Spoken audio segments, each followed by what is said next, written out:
Hörmətli şeyx, Allah sizdən razı olsun. Biz sizdən bizi, gəncliyimizi və ümumən bütün müsəlmanları hər tərəfdən bürümüş fitnə barəsində nəsihət etməyinizi ümid edirik. Bizə nəsihət edin, şeyx. Mənim nəsihətim ilk növbədə özümə, sonra bu sözü eşidən hər kəsədir. Bu, uca Allahın mömin qullarına etdiyi nəsihətdir. Allahdan qorxun. Çünki Allahdan qorxmaq, edilən nəsihətlərin ən böyüyüdür. Allahdan həm aşkar halda, həm də gizlidə qorxun.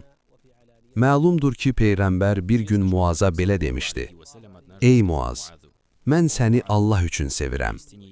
Bu, Muazın Peyğəmbərə yaxın bir səhabə olduğunu və onun Allah Rəsulunun qəlbində böyük yer tutduğunu göstərir. Peyğəmbərin Muaza etdiyi nəsihət isə bu olmuşdu: Harada olursan ol, Allahdan qorx. Bu çox böyük bir nəsihətdir. Hər bir yerdə Allahdan qorxmaq ümumi bir nəsihətdir və özündə böyük faydalar daşıyır. Mən bütün qardaş və bacılarıma nəsihət edirəm ki, hər bir halda Allahdan qorxsunlar.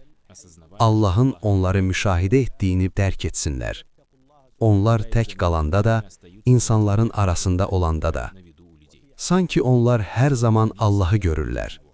Beləliklə, Allahın sevmədiyi heç bir əməli tərk etməsinlər və onun razı olmadığı işləri görməsinlər. Bu birinci nəsihətdir.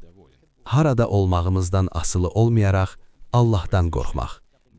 İkinci nəsihətə gəlincə, bu möminin silahıdır. Müsəlman bu dünyada iki növ silaha möhtacdır. Birinci silah təqvadır. Allahdan qorxmaqdır. Bu artıq birinci nəsihətdə qeyd olundu. İkinci silah isə elmdir. Elm əhli qeyd edir ki, mömin bəndə Allah yolunda iki şeyə möhtacdır. Təqvaya, onunla nəfsinin şəhvətlərini dəf etsin, elmə, onunla şübhələri dəf etsin. Bu dünyada möminin qarşılaşdığı ən böyük təhlükələr iki xəstəlikdir: şübhə xəstəliyi və şəhvət xəstəliyi. Şübhə xəstəliyi qəlbləri korlayır və onları haqdan uzaqlaşdırır. Şəhvət xəstəliyi isə qəlbləri azdırır, onları çirkləndirir və haqdan uzaq salır. Əgər insanda həm təqva olub, onunla şəhvətini dəf etsə, həm də elm olub, şübhələri dəf etsə, o zaman Allah qatında nicat tapar və qurtuluşa çatanlardan olar. Allah xatirinə sizə nəsihət edirəm. Elm və təqva ilə silahlanın. Ən uca elm Allahın kitabını bilməkdir. Bu, hər bir şeyi açıqlayan, açıq nur olan və Allahın məxluqatı üzərində dəlili olan böyük bir kitabdır. Biz onu öyrənməli, ona uyğun əməl etməli, gündüz və gecə namazlarda onu oxumalı, onu Allah qarşısında öz dəlilimiz və yol göstəricimiz etməliyik.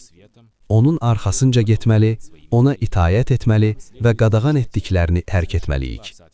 Allahın kitabı onun möhkəm ipidir, açıq nurudur və düz yoludur. Onunla danışan doğru danışar, onunla hökm verən ədalətli olar.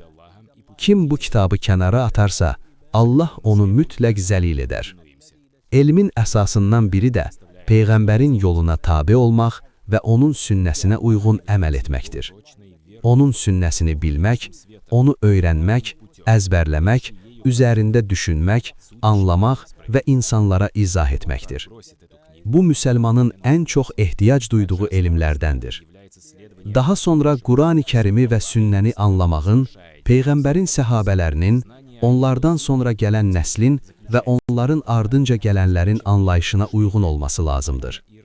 Onlar haqqında Peyğəmbər belə buyurmuşdu: Ən xeyirli nəsil mənim nəslimdir. Sonra onlardan sonra gələnlər, sonra da onların ardınca gələnlər. Elə isə Quran-ı Kərimi və sünnəni salih sələflərin başa düşdüyü kimi başa düşək. Quran və Peyğəmbərin sünnəsinə zidd danışanların sözləri sizi aldatmasın. Əvzai demişdi: Salih sələflərin yoluna tabe ol və şəxsi rəylərə və ağla əsaslanan düşüncələrə sahib olanlardan çəkin. Hətta onlar sözlərini bəzəsələr belə. Fikirlər, mübahisəli məsələlər və ağli dəlillərlə bəzəsələr belə. Həqiqətən də kəlam əhli heç vaxt nicat tapmaz. Beləliklə, bütün elmin əsası Qurani Kərim və sünnədir və onların səhabələrin anlayışına uyğun başa düşülməsidir. Həmçinin sizə nəsihət edirəm ki, bütün gücünüzlə birliyə can atın və Quran və sünnədən möhkəm yapışın. Parçalanmaqdan və ixtilafdan çəkinin, yenə də çəkinin. Möminlər arasında ayrılıq şeytanın arzuladığı bir məqsəddir.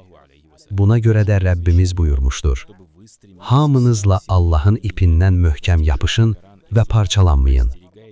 Parçalanmaq pislənmişdir. İxtilaf şərdir.